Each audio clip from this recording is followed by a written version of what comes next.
She held the buzzing clippers like a weapon right there in the middle of the neighborhood fair's sunlight flashing off the steel. My wife Clara just froze, terrified, her hands hovering over a bouquet she'd been arranging.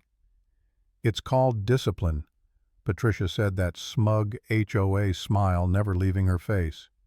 "If you don't want to pay the fine, you'll let me fix your hair." The crowd laughed nervously. No one moved. And that's when I realized this wasn't just control. This was cruelty disguised as community. My name's Ethan Vale. I'm a forensic psychologist. I've spent my career studying people who manipulate others under the illusion of order. But that morning, standing between my wife and a woman holding clippers, I wasn't a doctor. I was a husband, watching someone humiliate the person I love most in the world. Patricia Lent, chairwoman of the Lakewood Meadows HOA, believed she was the law. She'd written something called the Wellness Standards, a fake section she'd slipped into the HOA charter, giving herself the right to correct appearances that disrupted community harmony.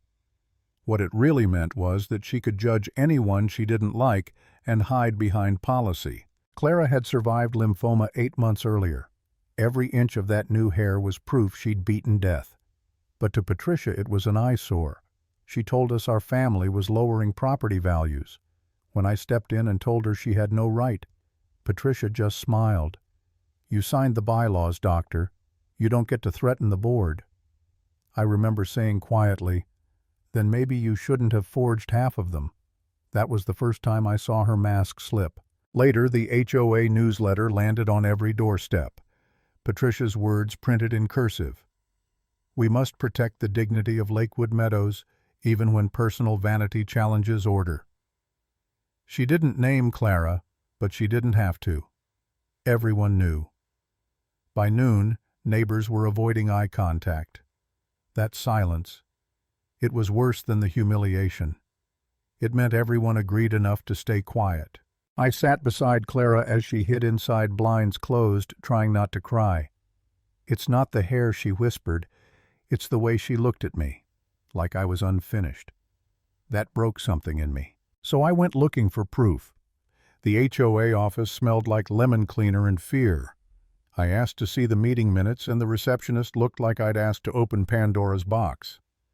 "You'll need board authorization," she said. Of course. Patricia had built this place like a monarchy. Out back I ran into Aaron Bell, the maintenance worker. His shoulders were tight, eyes darting. When I asked about the fair, he just muttered, "She's got pull here, Doc. Best to keep your head down." The irony made me laugh. He flinched. I didn't push. People like him were survivors, not cowards. They just learned silence was safer. Then, on the bulletin board, I saw a new notice. Mandatory wellness inspection. All properties subject to review. Saturday morning. Patricia's next move make everyone afraid again. I took a photo of it. Patterns always start small. Saturday came. She strutted down each driveway with her clipboard, 2 board members trailing behind like disciples. When she reached my yard, she called out, "Your grass exceeds community height standards, Dr. Vale." "Shall I add another violation?" I looked past her to Aaron. He was holding a phone pretending to take pictures, but his lens was angled up, catching her face instead of my lawn. For the first time, I saw someone else quietly fighting back. That night I sat under the oak tree by the tennis court, laptop open, cross-referencing digital minutes. Every amendment Patricia added had been done in private sessions, no votes, no signatures. Fraud, plain and simple. I'd seen that handwriting before. In pathology reports. The narcissistic need for control written right into the paper. When I closed the laptop, I heard footsteps on gravel. Aaron stood there nervous. "She's going too far," he muttered. "These inspections, they're not even approved. She just tells us to do them. I've got her emails orders to fine people for stupid stuff." He hesitated. "If I send them to you, promise you'll use them right." I said I promise. A day later, his message arrived. The subject line read, "Wellness Enforcement Initiative." Every line was Patricia's voice demanding entitled, dripping authority she didn't have. I printed them all, highlighted every phrase. Discipline sustains unity, non-compliance correction. She'd turned psychological abuse into policy. At that point, I thought about dropping it. My wife needed peace, not more drama. I remember sitting in the dark looking at those papers thinking, maybe I'm making this worse. Maybe it's not worth it. But then Clara walked in, sat next to me and said, if you don't stop her, she'll just find another me. That was it. That was the moment I stopped doubting myself. The next morning was the Harmony breakfast, Patricia's favorite performance. White tablecloths, hydrangeas, fake smiles. When I walked in, the room fell silent. Patricia's lipstick smile tightened. So glad you could join us, Doctor, she said sweetly. I trust your inspection went smoothly. I met her eyes. It revealed a lot, some of it surprising. She tilted her head, still smiling. We strive for transparency. Do you? I asked. Because I found a thread titled Wellness Enforcement Initiative, with your signature. I don't recall that in the official charter. Her jaw tightened for half a second before she found her voice. Be careful with accusations, Doctor. We wouldn't want anyone misinterpreting your personal frustrations. The air turned to ice. She was weaponizing my wife's pain, but I didn't flinch. You're right, I said. Interpretation matters, especially when county investigators start reviewing timestamps. That's when Aaron accidentally hit the wrong button on the projector. For 3 perfect seconds, Patricia's own email signature. Patricia Lent, Chairwoman Wellness Enforcement Initiative, filled the wall behind her. Gasps. Silence. Then chaos. She lunged for the remote, muttering about technical glitches, but it was too late. Doubt had spread. Later in the hallway, Aaron whispered, Didn't mean to show that. I smiled. You couldn't have timed it better. That afternoon I filed an ethics complaint with the County Oversight Board. It was official now. The storm had begun. By Monday, Patricia's counterattack arrived, flyers on every door. Beware of misinformation. Certain residents are spreading false claims.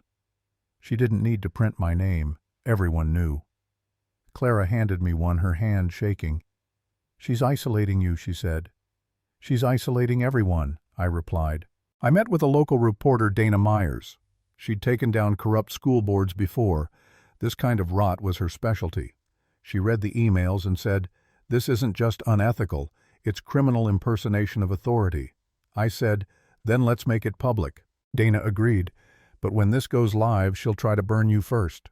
I told her that's fine. I'm not the one afraid of the light. The next day, Patricia called an emergency meeting, her version of a witch trial. When I walked into the lakeside pavilion, her smile looked painted on. Certain malicious rumors, she said, have been spread to destroy our harmony. I raised my hand. Is it true then that your bylaws were never ratified by members? The crowd stirred. Patricia's smirk wavered. That's an outrageous accusation. Then show us the signed vote record, I said. Her mask cracked. Those are confidential. I leaned back. Then perhaps the county should verify them instead. The room fell dead silent. Power shifted in that breath. By the time I got home, a red notice was taped to my door. Urgent violation.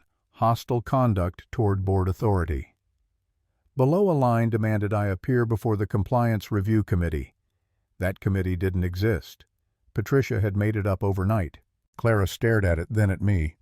It's not about me anymore, is it? I shook my head. No, now it's about control. 2 days later, Aaron texted, She's planning another wellness event. Thursday night. Gazebo. The same gazebo where she'd humiliated Clara. When I told my wife, she went quiet, then said, Then that's where we end it. Thursday came. The gazebo glowed with pastel lights, Lakewood Wellness Revival painted across a banner.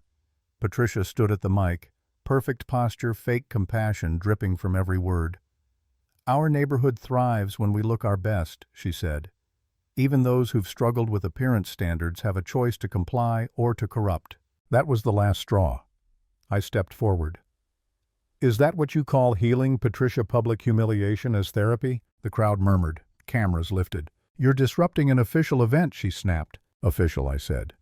The county confirmed your meetings were never filed. You've been running a private regime under a fake charter. She froze. Then Aaron hit play. Her voice, cold smug, blared through the speakers. Make sure everyone attends. I want them to see what happens when one household refuses compliance. The sound echoed across the crowd. Gasps, then silence. Patricia lunged for the mic, screaming, "He's manipulating recordings!" But the panic gave her away. Aaron stood tall, trembling but defiant. "You told us we were protecting the neighborhood," he said. "We were protecting you." Then it started raining. Thunder rolled over the lake, but no one moved. Patricia's voice shrank against the storm. I raised mine. "Patricia Lent, chairwoman of Lakewood Meadows HOA. You're under investigation for fraud, coercion, and harassment." The clipboard slipped from her hand. For a long moment she just stood there, soaked and shaking. Then she turned and walked off into the dark. By sunrise, the video was everywhere. Her words, "Humiliation builds compliance," echoed through every local feed. The county launched an inquiry that morning. Dana called, "You've lit a fire." When the investigators arrived, Aaron unlocked the clubhouse and showed them everything: emails, fake bylaws, secret photos. Real evidence, not gossip. That same afternoon, an inspector read his notes aloud. Unauthorized regulations, procedural fraud, recommendation for state receivership. And just like that, Patricia's empire collapsed. She showed up once more, hair undone, shouting across the parking lot.